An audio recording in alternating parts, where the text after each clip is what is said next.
नमस्कार। आकाशवाणी से विश्व दर्पण के साथ मैं वैष्णवी।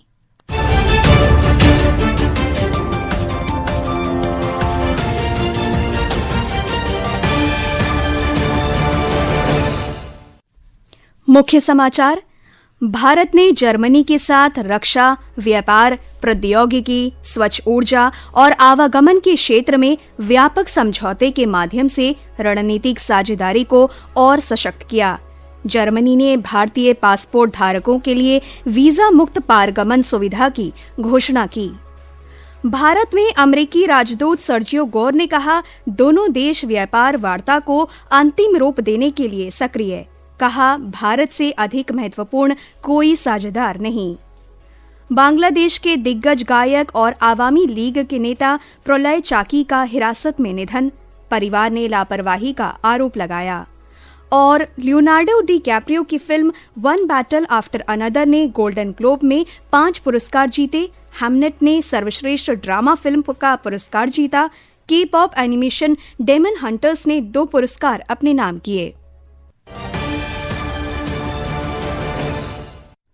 और अब समाचार विस्तार से।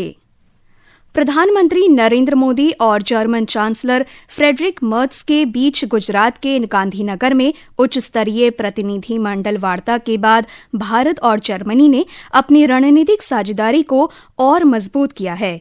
द्विपक्षीय रणनीतिक साझेदारी की 25वीं वर्षगांठ के उपलक्ष्य में आयोजित इस यात्रा के परिणाम स्वरूप रक्षा, प्रौद्योगिकी और स्वच्छ ऊर्जा क्षेत्रों में 19 समझौता ज्ञापनों और 8 महत्वपूर्ण घोषणाओं का आदान प्रदान हुआ।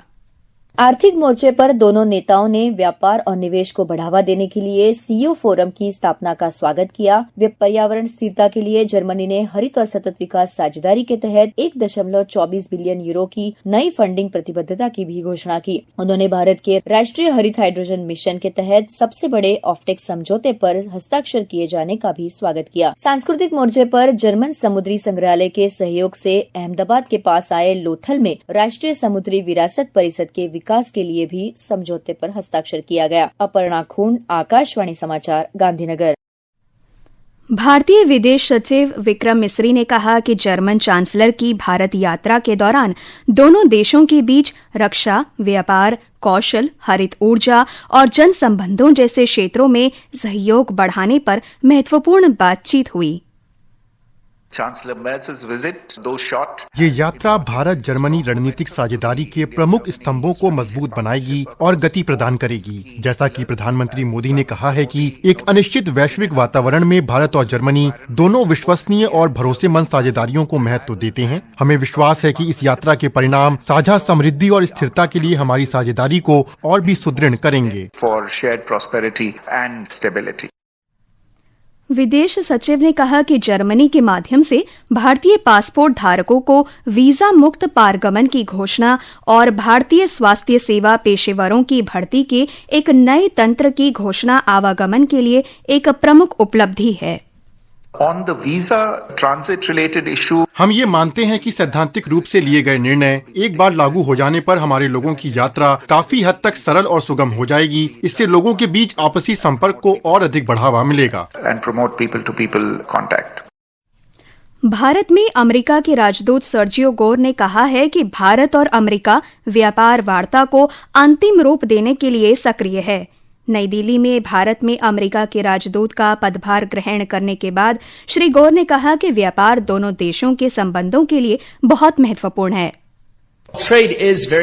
व्यापार हमारे संबंध के लिए महत्वपूर्ण है। हम सुरक्षा, आतंकवाद रोधी सहयोग, ऊर्जा, प्रौद्योगिकी, शिक्षा और स्वास्थ्य जैसे अन्य महत्वपूर्ण क्षेत्रों में भी मिलकर काम करते रहेंगे। Technology, education and health. प्रधानमंत्री नरेंद्र मोदी ने राष्ट्रीय युवा दिवस के अवसर पर आयोजित नई दिल्ली में विकसित भारत यंग लीडर्स डायलॉग के समापन सत्र में कहा कि स्वामी विवेकानंद का जीवन हम सभी के लिए मार्गदर्शक है। श्री मोदी ने कहा कि 2047 में जब देश स्वतंत्रता के 100 वर्ष पूरे करेगा, तब आज के युवाओं के जीवन का सबसे महत्वपूर्ण समय होगा।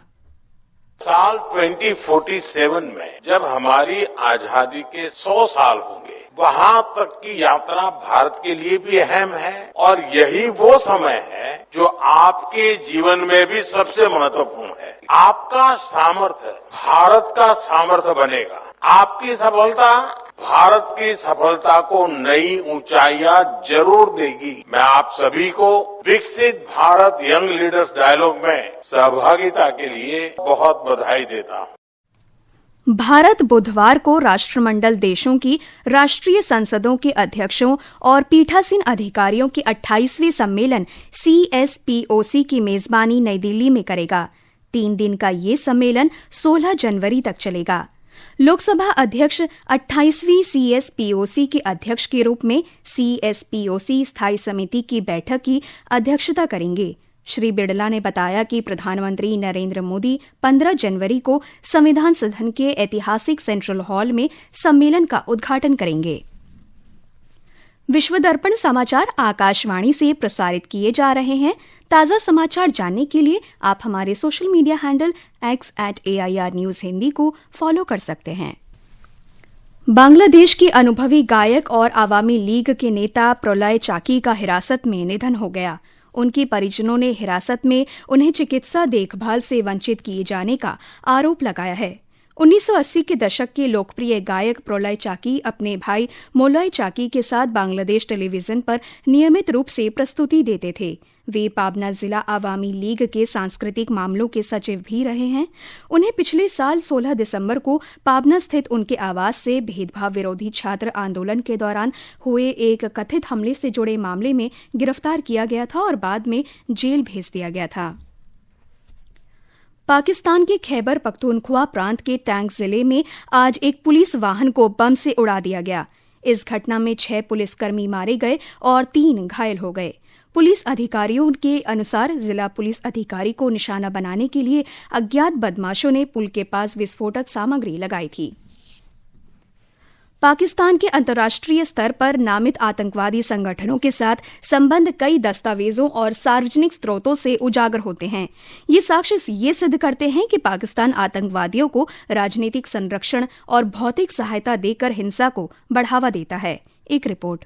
एक समाचार एजेंसी के अनुसार पाकिस्तान लश्कर-ए-तैयबा और जैश-ए-मोहम्मद जैसे समूहों का संरक्षण करता है। संयुक्त राष्ट्र के प्रतिबंधों के बावजूद इन समूहों की गतिविधियां अभी भी जारी हैं। ये सशस्त्र नेटवर्क को सक्रिय रखने और अंतर्राष्ट्रीय जवाबदेही से इन समूहों को बचाने की पाकिस्तान की रणनीति को दर्शाता है। पाकिस्तान के अवैध कब्जे वाले कश्मीर के मुजफ्फराबाद में मरकज सैयदना बिलाल परिसर का पुनर्निर्माण कराना इसी का उदाहरण है। जैश-ए-मोहम्मद के प्रशिक्षण केंद्र के रूप में कार्यरत इस स्थान को ऑपरेशन सिंदूर के दौरान लक्षित किया गया था। इस जगह का पुनर्निर्माण राज्य समर्थित परियोजना के रूप में पाकिस्तान ने फिर से किया है। विश्व दर्पण के लिए समाचार कक्ष से मैं सरफिरोजी।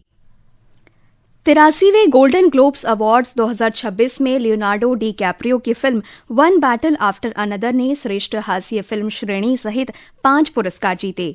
सहायक अभिनेत्री का पुरस्कार टियाना टेलर और श्रेष्ठ पटकथा का पुरस्कार पॉल थॉमस एंडरसन ने अपने नाम किया।